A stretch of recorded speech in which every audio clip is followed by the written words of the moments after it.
Hi, Adrian. How are you? I'm good, Kevin. Things are going okay, thanks. Good. I'm very excited to introduce our future audience to singer-songwriter Adrian Sutherland. Not only is Adrian on an amazing journey with his music, but he's also someone who cares deeply about the earth and the young generations who will inherit it. Precious Diamonds is being released, his new album, on March 15th, and I just thank you so much for your time today, Adrian. Oh, it's my pleasure. Thanks for having me. I kind of wanted to just ask you so life in northern Canada. I've read a lot about the lifestyle up there for you and the culture, but I kind of wanted to hear it directly from you. I would imagine as a child that much of your upbringing was out in nature. It's such a beautiful land, and so much time was spent in nature. How did music intertwine into that over time? Yeah, I mean, being so far in the north and being so remote and isolated and surrounded by nature, it's certainly uh, strange or kind of weird how music sort of found its way through all of that.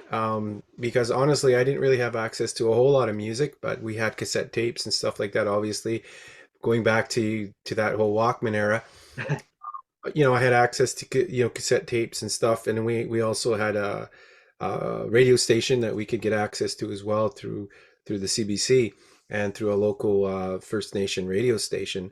But yeah, that would really was the music I really kind of grew up around as a child was we had a jukebox. I'm not sure how the community had this jukebox, but it had all these records Yeah.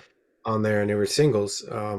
And they had songs like Tom Petty, and Heartbreakers, Neil Young, all the classics were there. So that's kind of where I got really interested in music. And of course, my uncles, my mom they all played. They're all musicians, so I was always around it, and they played cover songs, mostly classic rock like CCR. So I was very very much around me a lot of the times. Somebody was always jamming on the guitar, or we had fiddle music happening, at the local community hall.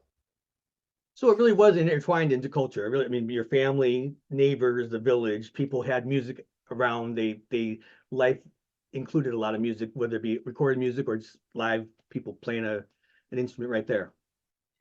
Exactly, like if you look at the history of James Bay, Hudson's Bay, where we are, when the Europeans were coming over for the fur trade, it was the Scotsmen coming from the Orkney Islands, bringing over the fiddle music. So that's kind of really our earliest sort of um, introduction to instruments and music, like the string instrument anyway. Yeah. And there were a lot of fiddle players in the James Bay area that had um, um, Scottish people who married into the country back then, who were had Scottish bloodlines or Scottish fathers and Cree mothers. So there was very much a very very vibrant sort of fiddle music community, for as long as I can remember. And of course, we had the church. We had the church and hymns and stuff like that. So hymns were playing every morning. At grandparents' house before school, they play hymns every morning and sing hymns like that was a thing, right? With the Roman Catholic stuff. Yeah, So yeah.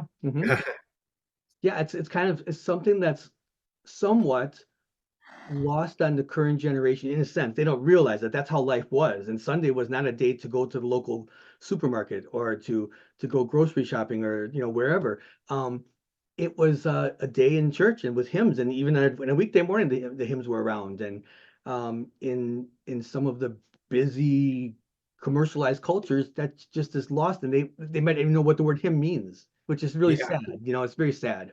yeah, exactly. I totally agree with you. Very very much a part of life back then. Can you tell me a little bit about the culture that you were growing up in, as far as like so many causes that you're passionate about right now, helping the kids to be educated, helping them to learn about music, the water, the contaminated water in the past, all these different things. You lived that growing up. Can you tell me a little bit about that and the whole culture of the whole Cree culture? Yeah, well, absolutely. I mean, I love sharing my culture and with everyone. As many, people that are interested in wanting to know more, I'm always happy to share, and it's important for me to share um, about our beliefs and our traditions and our culture. so that we can, you know, we could all have a better understanding of each other. Um, I think growing up, first and foremost, we're so far away from, you know, any, I guess, any like real civilization, I guess is how I would put it. There's such a strong emphasis on hunting, you know, like we were subsistence hunting for as long as I could remember, and we didn't have much at the local store. There wasn't a lot of food there that they sold. Like we had some canned food and maybe some frozen, you know, steaks and stuff that we the odd time they would come in. But it was all like my grandparents, they bought things like flour, large sugar, tea bags. Those are the things they bought from the northern in bulk, and that was it from our local Hudson's Bay Hmm. company at the Yeah. time. So everything else would have been from the land, like berries, and we were foraging.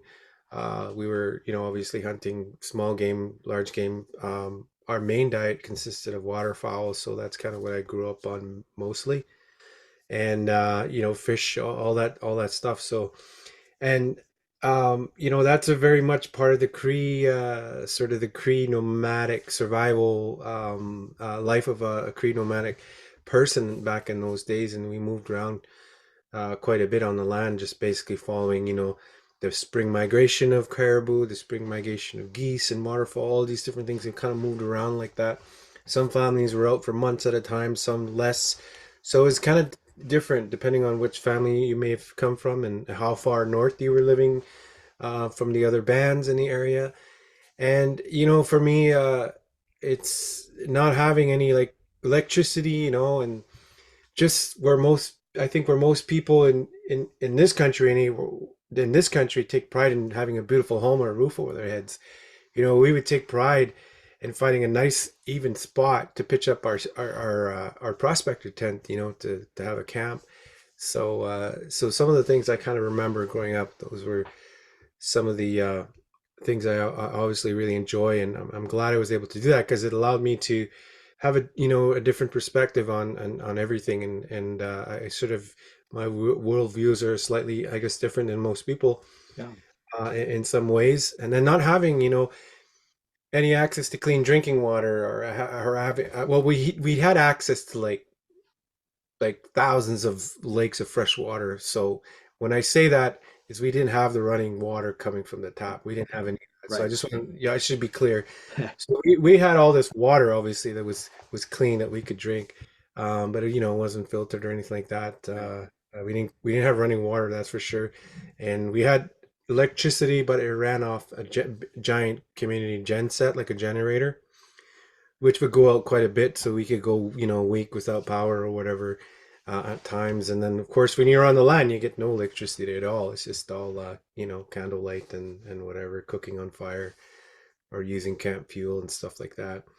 But it when you're collecting water, you know, in jugs or carrying pails with you know, one of those paddocks that's carved out of, you know, they carve it out of a piece of wood. Yeah. It helps, you know, with the bear the load Yeah. of Yeah. these jugs. Load. Yeah.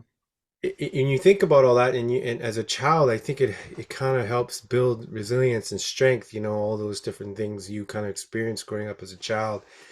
And then when you realize as you get older, you know, the rest of the world doesn't really live like this, especially in this country.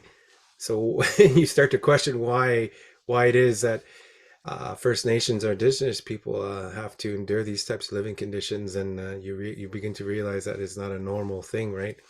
As you grow up and you start to see the rest of the country, get to the cities and stuff like that. Yeah.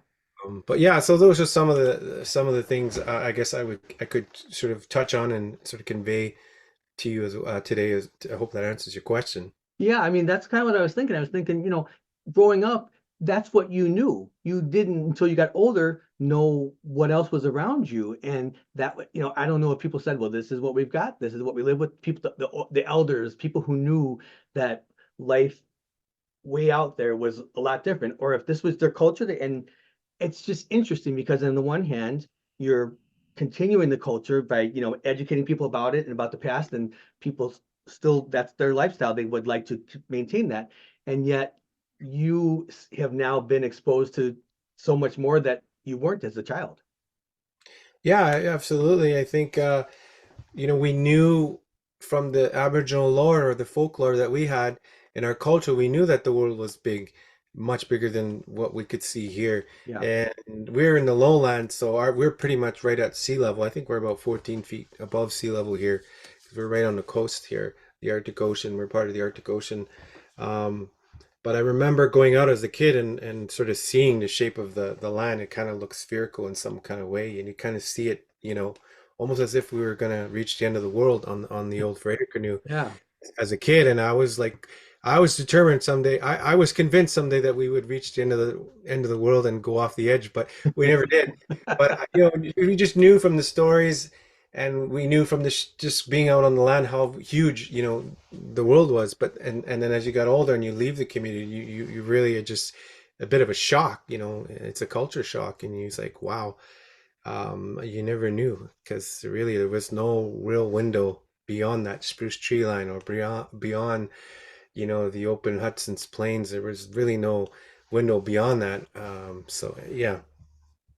Was there ever any either resistance in your mind to do something different when you got to all the technology parts of the lands and say, this is the way we do it and we've always been fine, this is how it's worked? Or was there ever a moment where you were like, oh my goodness, I'm just glad someone came up with a solution to this because we've been for years doing it this way? Yeah, I mean, I think today I'm not gonna lie, like we got the best of both worlds. Yes. The hunter is way more elite hunter now than they ever were because of technology. We can move around way more efficiently now, as opposed to my grandparents and my parents were dog teams in the winter. It would take them days to get to a destination, would take me hours now. Like, so for sure, I'm grateful for the technology and how things have advanced.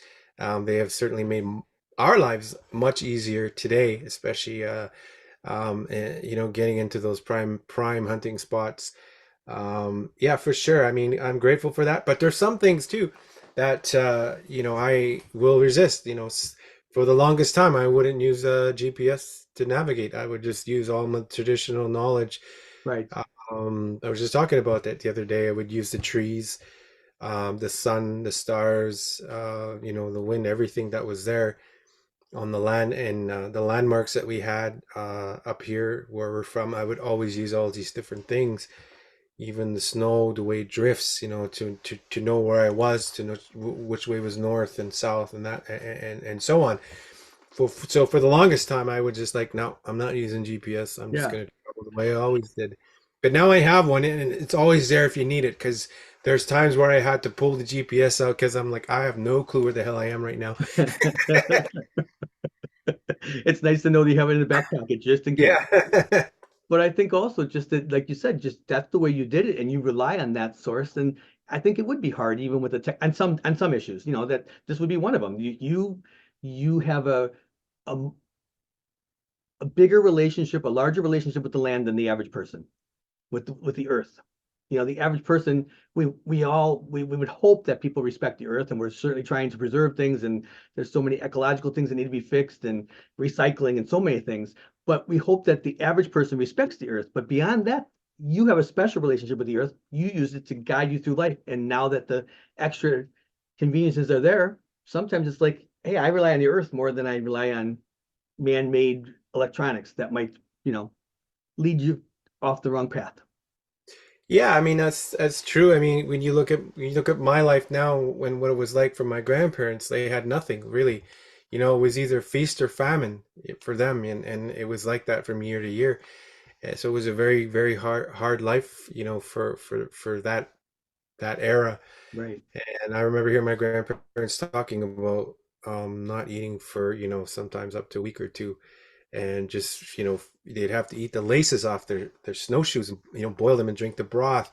And Oh, then they would eventually work down to their, everything was made out of hide, caribou hide, moose hide. Eventually, they'd be eating their, moose hide mitts and their moccasins and stuff like that, especially in times of famine. So, wow. and you look at, my life now compared to them, I was by far way easier, way less hard. So I try not to complain too much, but it's important to realize that yes, we do, like, I think we do have a deep connection with the land. um, First Nations people. And I think most people, most First Nations people do have some form of connection or deep connection with the earth and the land, especially where they come from, where their ancestry is, especially. And then others don't because they've been fully assimilated too. I think people have been fully assimilated into Western society. They grew up in cities and that's all they knew. They don't know their language. They don't know the land. They don't feel that connection, I guess, in Right. some ways than others do. So for me, I think I've always tried to be, a steward of the land, and also try to do my best to look after, this beautiful earth that we have. And it's only here on loan to us. We say that in my language. We're only here loan. It's like it's on loan to us here today, and we must look after it for our children and grandchildren, and so they have something that they can enjoy. Once we've gone on to the great heaven.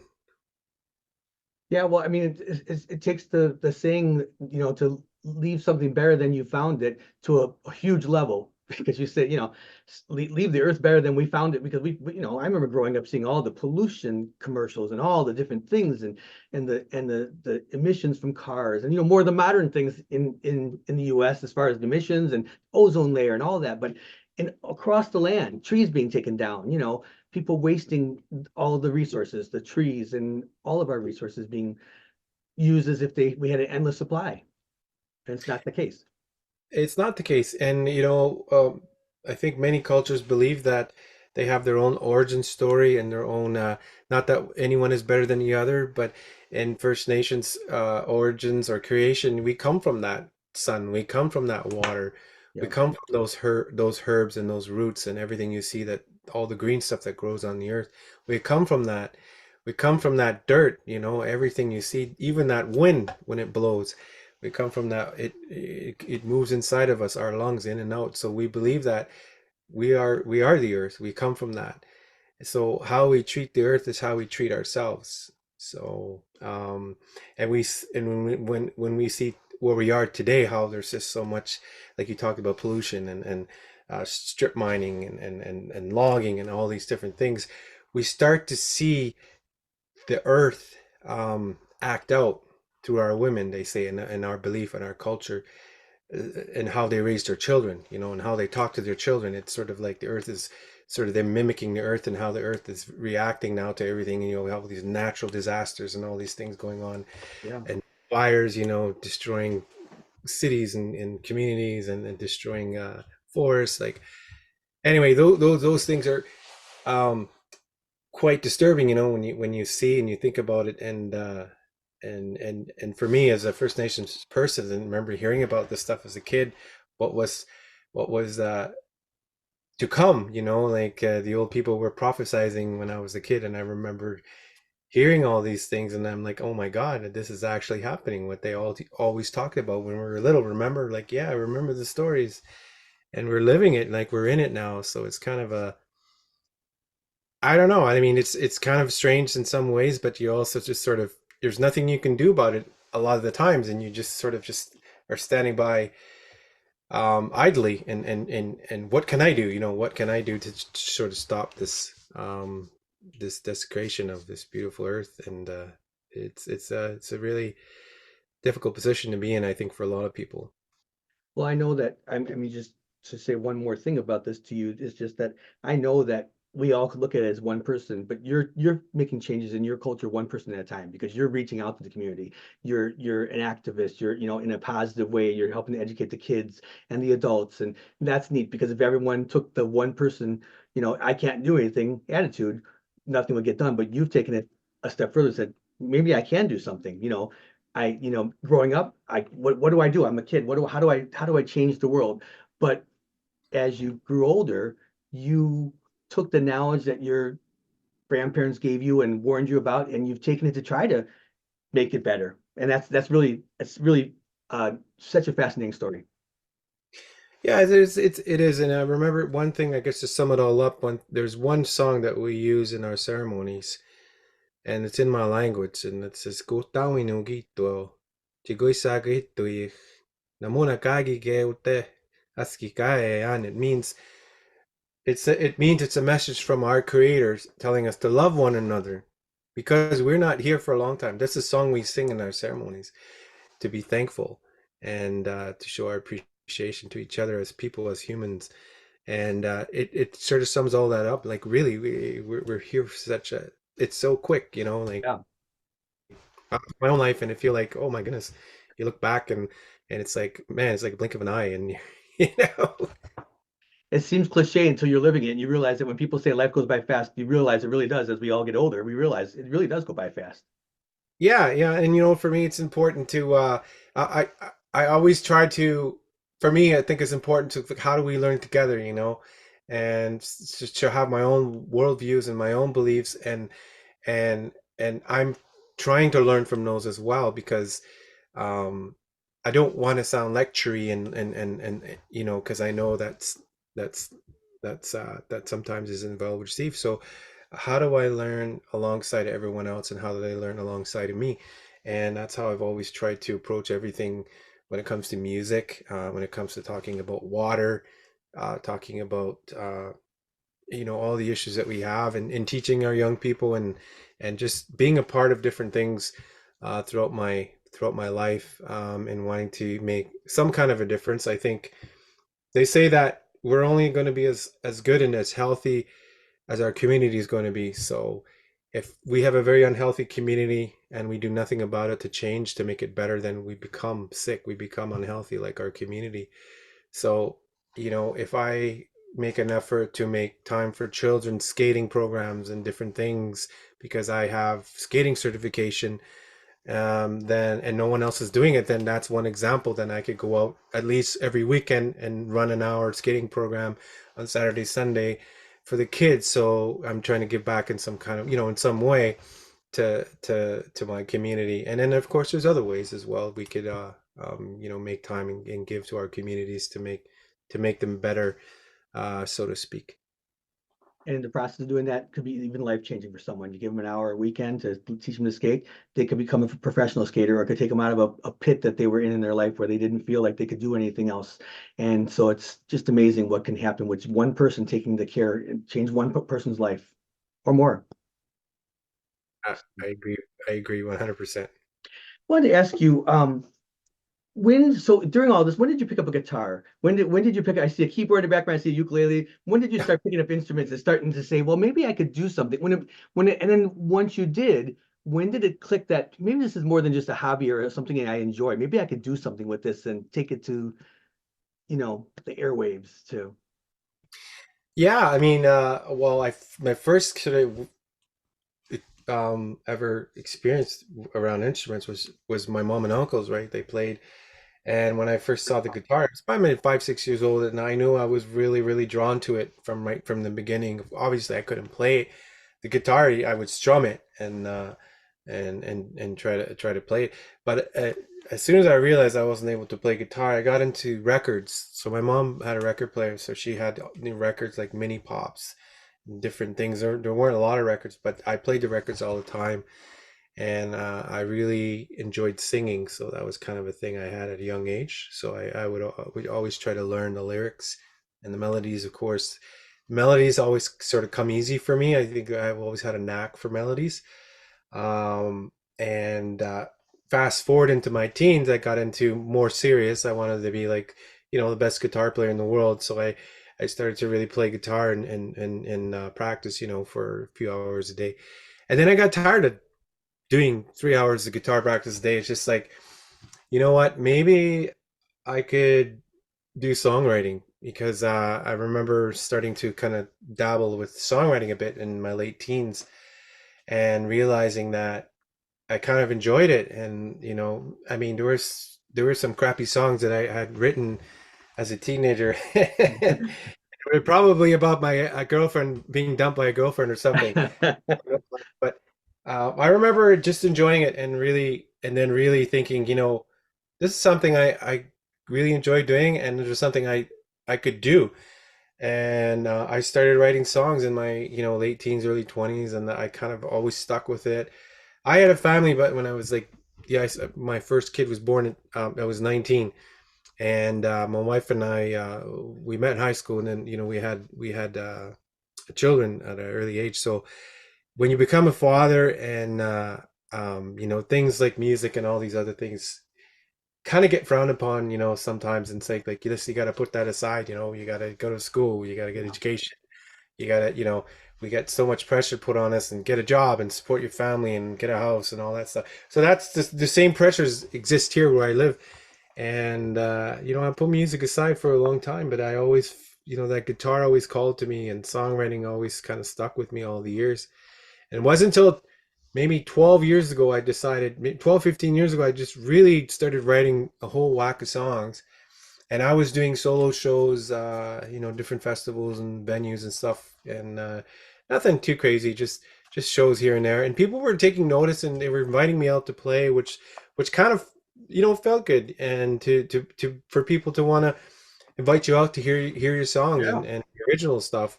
And because I know for me there wasn't that many people in my life that wanted to get in a band with me and play my original stuff. Like I don't think I came across anyone in my whole life up until in the last 11 years that wanted to play my original stuff. So yeah. And then what in 2011, that was sort of the, the moment, or the sort of what's the term I'm looking for, I guess it was the moment where I decided, hey, you know what? Maybe this is something I can do.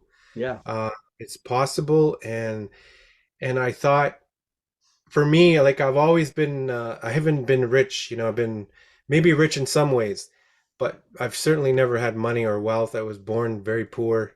Um, no running water, hardly any. Like we didn't have electricity most of the time, and my playtime was playing in a big pile of dirt, behind grandpa's place or whatever, things like that.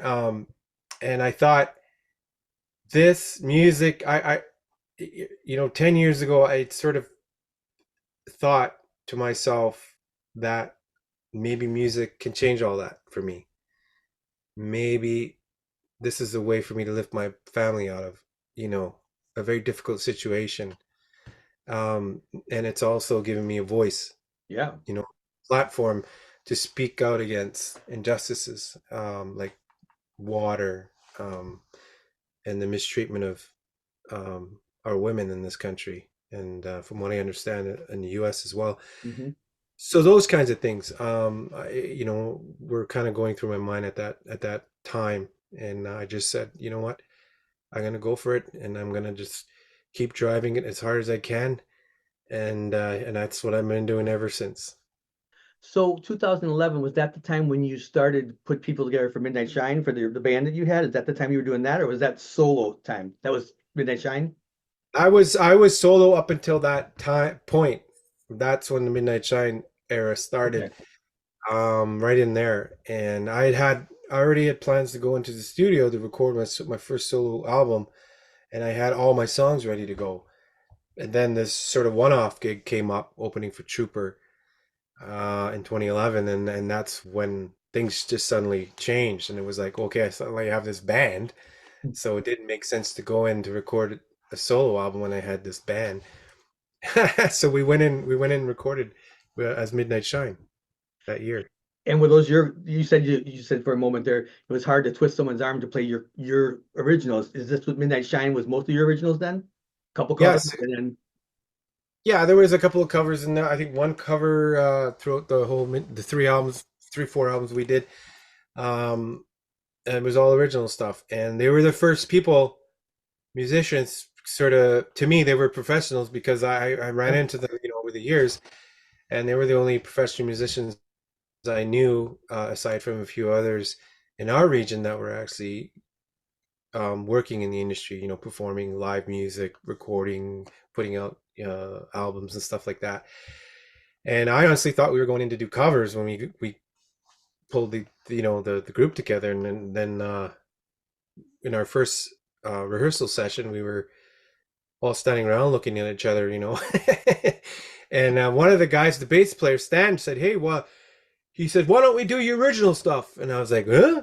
Like, really? Are you serious? Yeah, why not?" We've all played in cover bands, for several years, and we've all done that. Like, let's try something different. Why don't we learn your stuff? And we did a 30-minute set, all original. I think we did one or two covers at that particular show. But that was the beginning of you know for me, the beginning, I think, of where we are now, I guess. Well, Yeah. also, how cool was it to hear your songs come to life like that with a full band? Solo artist, and you enjoy singing, and it's sometimes really cool to be that one voice. But when you hear the music expanded into drums and keyboards and bass guitar, and it's a dream come true sometimes for people, to hear it envisioned. Yeah, you know what? It was I had to like hide my emotions throughout that first time, because you're right. It was like these songs were suddenly, you know, coming to life in a different way. Right. Me playing on acoustic, and there were so many moments where I was like, I swear, I was just like giggling, like this, giddy little child giggling, and Right. I would have to turn away to like not show it in the rehearsals, because it was kind of a big deal for me to go through all that and have people play my songs, and they weren't great songs, but they were good. They were good songs, and I think anybody from where I am and where I live and from this whole region, there have been others have pioneered the way for us younger guys, but anyone, my age and from my generation, there was really nobody else out there putting out any music like I was. So I felt proud, and I think the other members were proud to be part of that. And they were all part of your culture, if I understand correctly, right? They were all part of the Cree culture.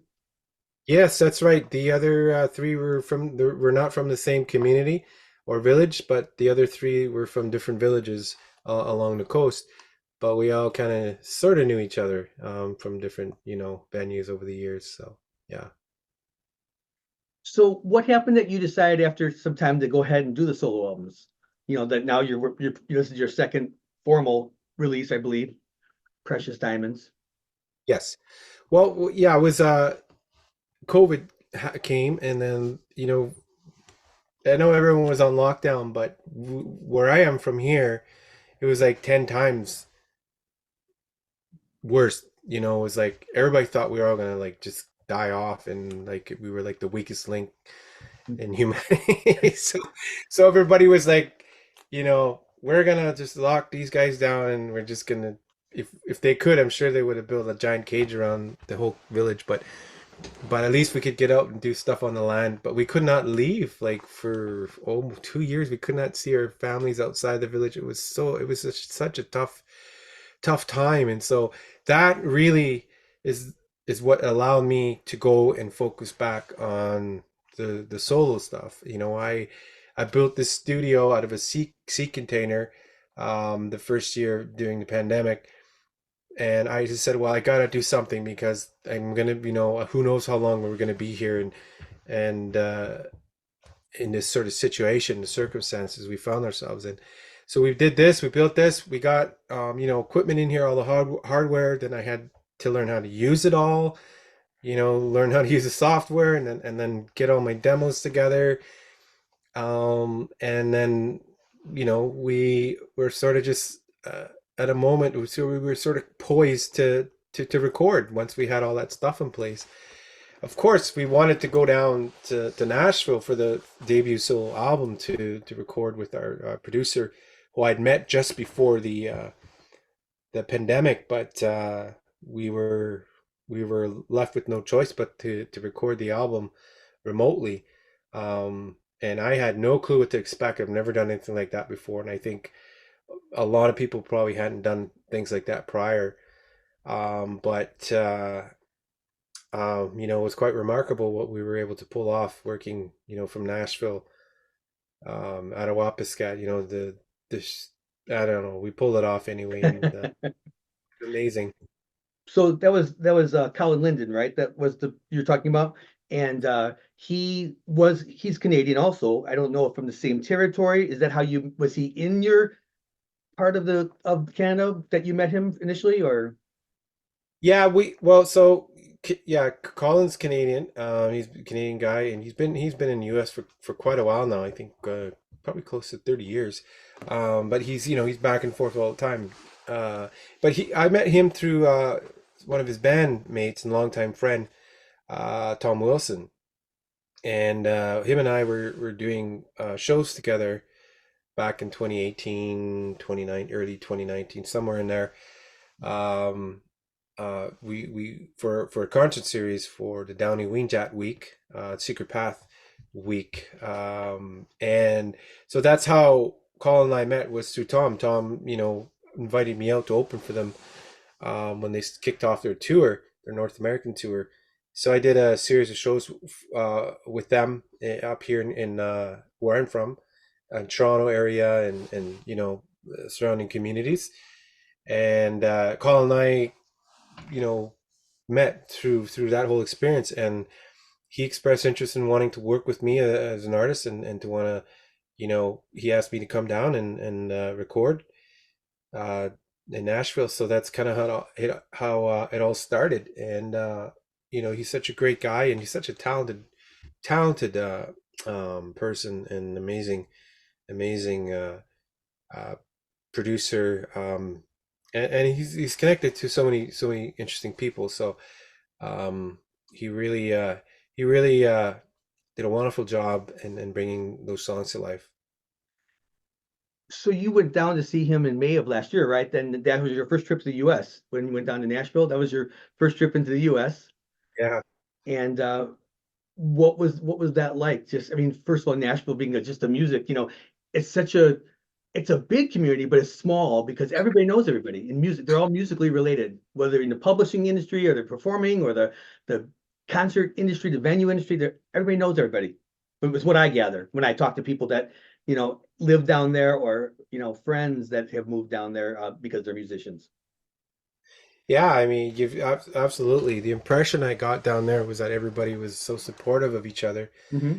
so gracious too, like with their Yep. time and talents to want to bring those things to different projects. And they were genuinely interested in who I was, where I came from, and my story. Not just musicians, and there was just random people, on the street.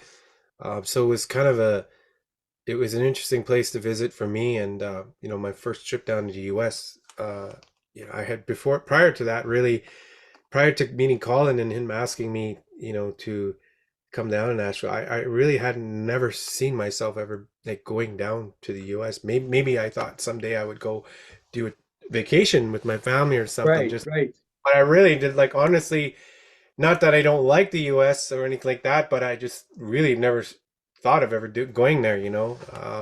It's kind of weird, but and I'm not a big travel person, like, oh, I'm gonna go to this place Sure. or this part of the world. I've never thought, of I seen myself traveling to different places.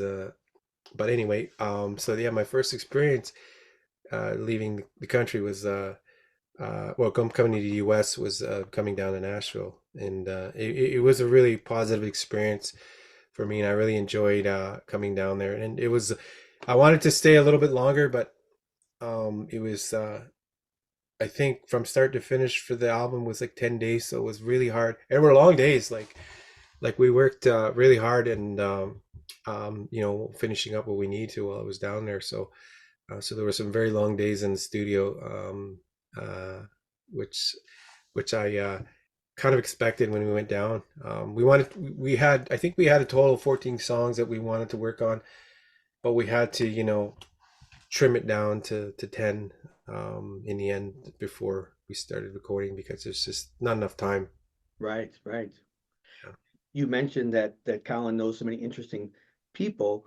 Along with working with Colin, you got to work with Greg Calby and Steve Fallone to master the album. And if people that are listening don't know who these people are because they just may not have been in that part of the business possibly to understand some of the engineers. I love to read though. I read about these people and everything.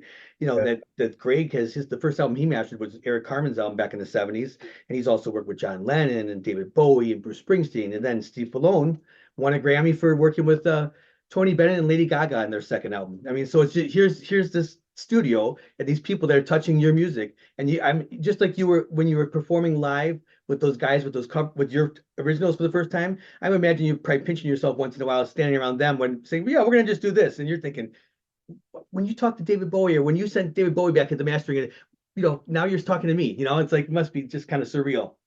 Yeah, you know what? I tried to play it really, really cool. Probably, I probably came across because there was like even Mickey Raphael, who's been with Willie Nelson. He plays Yeah. with like he's been also touring with Chris Stapleton, who I'm like a big fan of too. He came into the studio and we spent an afternoon together.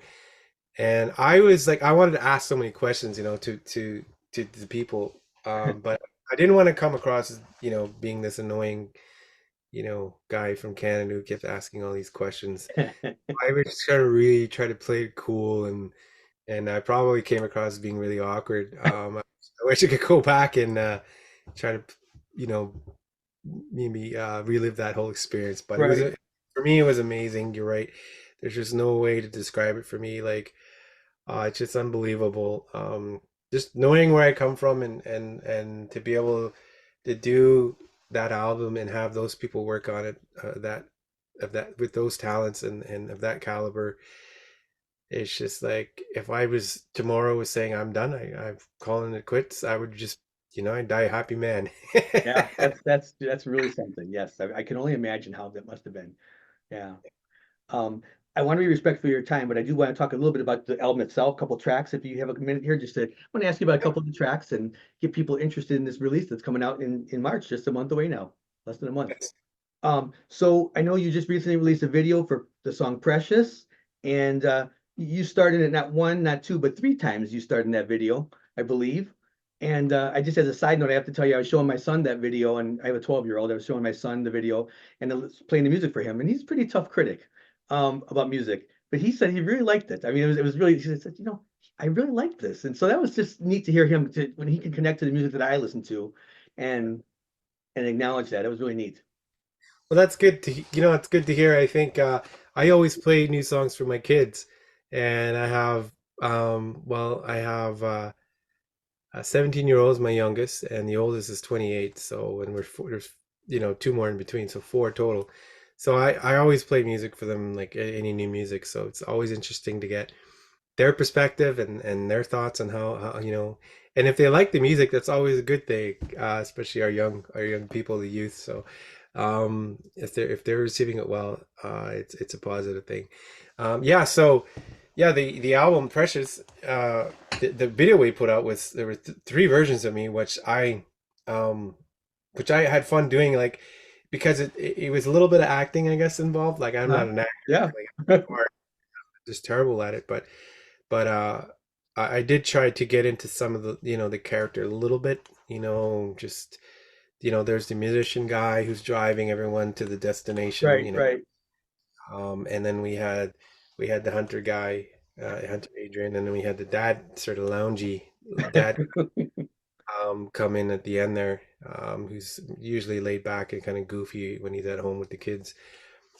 So we tried to give them a little bit of those personalities and different personalities, and it ended up working out really well. I couldn't believe how well the video turned out. And when I first saw the first pass that they had done, it was fun to watch because the kids really got a kick out of it too. That there's like, oh my God, there's three of you. They had no, and then I have grandkids, so the grandkids are now old enough to realize what's going on.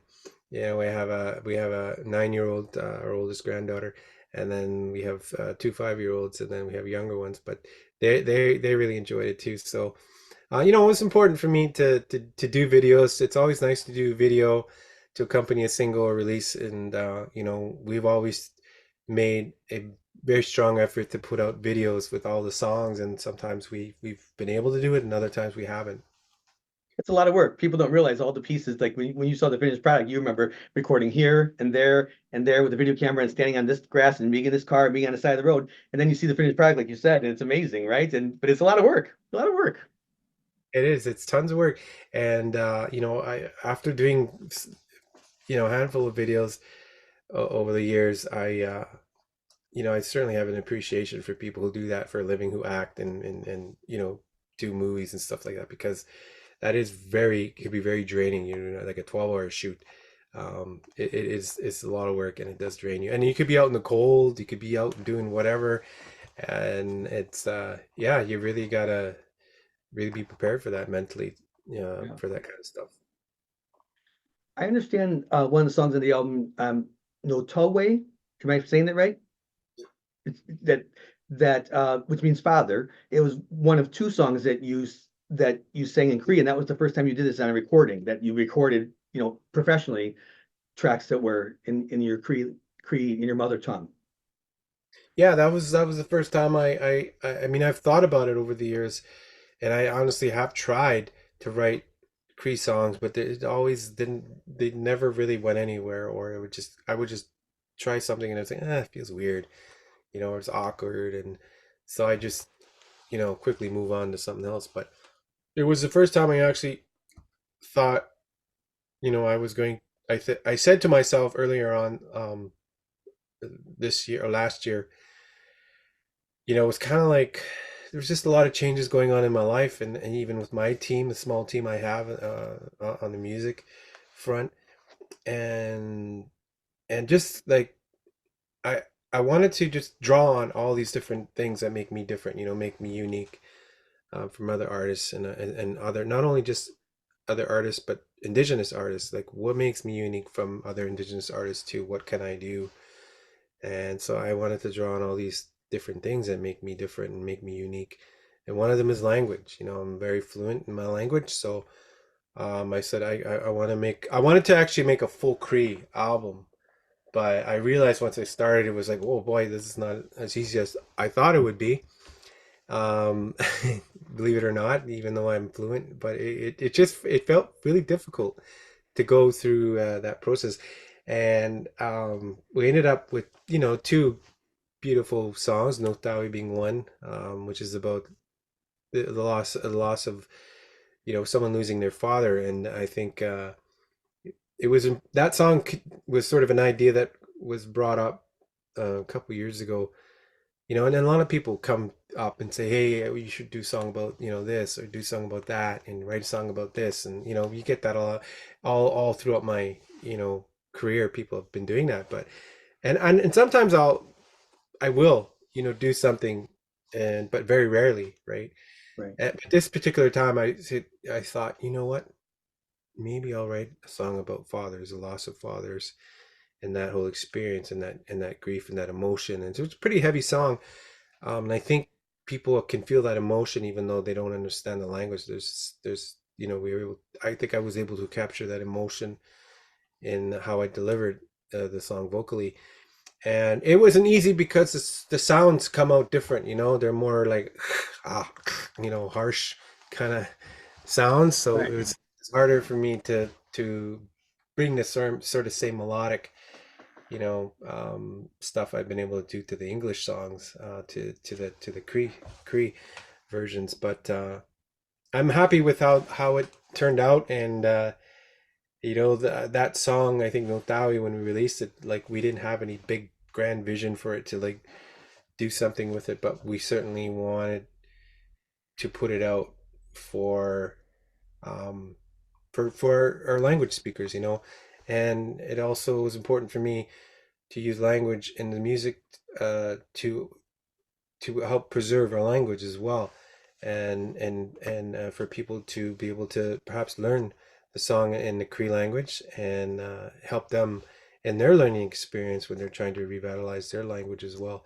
And I think a lot of people really enjoyed it. I think I never could have imagined how well it would have done, and it just went everywhere, and we were getting comments, hundreds and hundreds of comments, for a few months after we released that song. So I'm really glad, we did put out the Cree song, and I'm really glad people were receiving it in a One, good I'm way. sure your culture is so proud of that. They're proud that you're continuing to language gets lost, languages, dialects, genres of music, different things get lost over time, and you're preserving it through performing it and teaching it.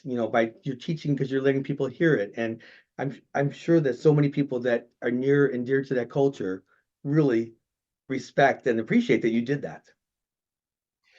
Yeah, I think so. I think there's it's such an overwhelming response from the First Nation community, the Cree community, not only Cree but the the Inuit, the Ojibwe, the Ojibwe, those communities as well. The Innu Cree, which is in the Quebec Labrador side and the French speaking side of the country.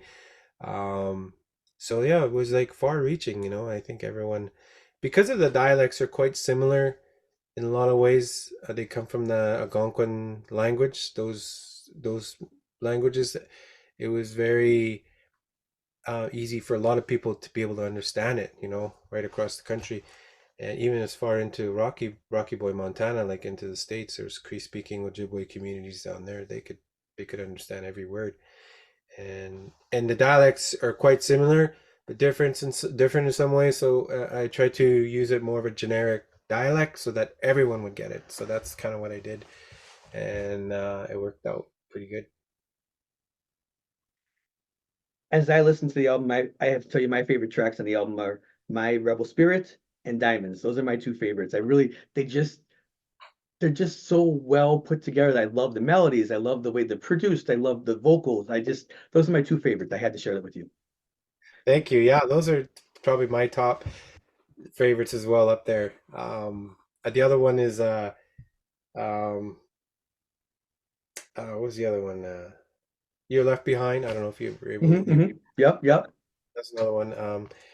I really enjoy that song too. And Feeling of Love is another one too. So What if you could only take one? What if you had only time enough to play one song for somebody to get them to realize what you're all about and your music? What song would, I mean, it's a really hard question, probably because they're all kind of children. People, so many songwriters will say they're like all my children. I wrote these songs. They're like individual. What if you knew you only had 5 minutes to convince somebody that you were, a sincere, hardworking musician that really is passionate about your work? What song of these songs from this batch would it be? If you could answer that. I mean, it's a hard to answer the question, I think. oh, that's actually it's that's an easy question. First thing that came to mind was My Rebel Spirit. That was the first thing that came to mind. Um, because it kind of sums up like who I am, and because I've been so far away, like disconnected from the industry, I feel like even here, like it's hard to get to Toronto. Like, it takes me 2 days even to fly, and so it's hard. You're not in everyone's face all the time. You're not right there in the industry. You're up in the bush in a small village, and it feel disconnected, and sometimes I feel like because I feel like an outsider, and I think that song sums it up. But it's okay, because it's not such a bad thing. I don't think it's a bad thing, because there's been some good things that have come out of that, and I've met some great people along the way that have supported my music and supported me as a person, and that continue to lift me up and amplify my voice, and I'm really grateful for that. I think it kind of makes your music that much more special because someone that's on the inside, if you want to use, the term outside and inside, they can be tainted by the business before they even get into it. And you're on the outside looking in and saying, okay, this is what I hear about it, and this is what I can kind of see might happen. I can see some of the challenges of working in the big city with this stuff, but I'm coming at it with a different angle. And I would think it makes it that much more special to you and more special to your fans that can appreciate that you're not a part of the cookie cutter program that the music industry can sometimes unintentionally or intentionally, unfortunately, sometimes put out manufacture time to making their song, the song of the week, and then it's on to something else. But you have something that threads through your music that may be a little more special than the cookie cutter that tends to happen sometimes in the big. city. Yeah, I agree, and I think I've been told that over the years, like, wow, we wouldn't know what to do with you. We don't know what to do. We don't know where to place your music. We don't even know what genre you belong to, that kind of stuff. So, and we're not in that headspace, that kind of thing. And there's been a lot of things said about me and my music, which is fine. Like, not everyone is gonna get me, and I understand it. And not everyone's going to really fully understand and grasp what it means to be Adrian Sutherland. Right, right. Yeah. Before we wrap things up, I just wanted to bring attention to people watching this video in the future to your website, adriansutherlandmusic.com. And then other social platforms, social media platforms that you tend to hover around or put a lot of information about your music in. Yeah, I mean, I'm on pretty much all of them. Like I just recently got on Threads. Like that's probably the one I'm most least active on because it's new for me. But you'll find me on Facebook. You find me Twitter, Instagram, TikTok, and of course Threads is the other one. Those are the ones that I'm most active on. So pretty much everything you can find is there. I post regularly. We have a couple of people on my team that also help with the create content and create posts and stuff like that. So we're quite active, and we don't try to bombard everyone with all this information all the time, but we do try to stay active and engage with our fans as much as possible. So every few days we'll throw up something. I like to throw up the nature stuff, where I am. So if you're kind of wondering, oh, what's he up to today? And you could probably go to my Instagram and or TikTok, and you'll see me doing something really, naturistic. Yeah, well, you live in a beautiful land. I think I would spend a lot of time, out there showing this beautiful land that you live in. I think that's would be a lot of my posts too, I think it would be because it's such a beautiful the nature of the land. It's not all taken over by factories and skyscrapers and, Yeah, something more precious. So yeah, thank you. I do have a question offline for you, but I just want to wrap up the interview here. But and just thank you so much for your time today. I wish you the best of all the success that you and your music deserves as Precious Diamond comes out in March. And I hope that this is just the early stages of many more releases from your your book of music. So Thank you very much. Thanks for having me. you got it. Thank you so much, Adrian.